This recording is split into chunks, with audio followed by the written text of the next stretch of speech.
تغییرات‌هایی که با 4 قانون وارد کرده شد محض از همین یک چیز عبارت است که دولت حکومت جمهوری تاجیکستان با واسطه تغییرات وارد کردن با این 4 قانون پرابلمی فرزندخوانی را یعنی با فرزندخوانی قبول کردن کودکان را آسان گرداند و نظام تأمین نظام همین ظهورات را بواسطه زیر نظارت دولت و حکومت جمهوری تاجیکستان گرفت.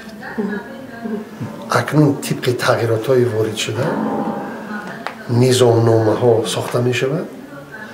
طبق همین نظامنامه ها وزارت معارف، سودها، وزارت و اداره های دیگر مقامات های محلی حاکمیت دولتی با فرزندخوانی دادن کودکان را آسان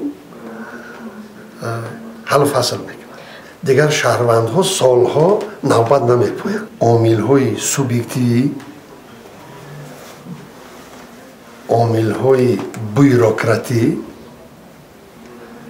پر از بین برداشته می شود. یعنی حجت ها کم می شوند؟ حجت ها کم می شود، بیروکراتیا کم می شود.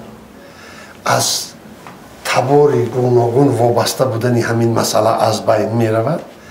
اکنون شهروندان می توانند آزادانه از روی نوبت در مهلت کوتاه‌ترین کودکان را به فرزندخوانی گیرند.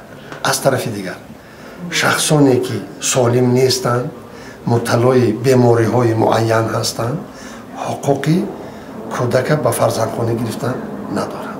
شخصانی که مفلس هستند، خانه و در ندارند، آواره‌گردند، اجاره‌شین دیگر حقوقی کودک را به فرزندخوانی گرفتن ندارد. تا امروز مشاهده میشد چنین حالات؟ این خیلی حالت ها خیلی که من گفتم خودتان دیدید در 3 سال اخیر سودها 48 چنین مراجعت شهروندان رو رد کرده است برای آنکه وای شهروند امکانیت هوس دارد، خواهش دارد، اما امکانیت نگاه داشتن کودک را ندارد. جناب وزیر، اگر تو امروز برای فرزندخوانی چقدر وقت در کار بود یک خواهشمند و بعد از اینکه وزیر تغییر لوا قبول شد در مدت چند وقت تا امروز آدمان سالها نوبت میپاییدند.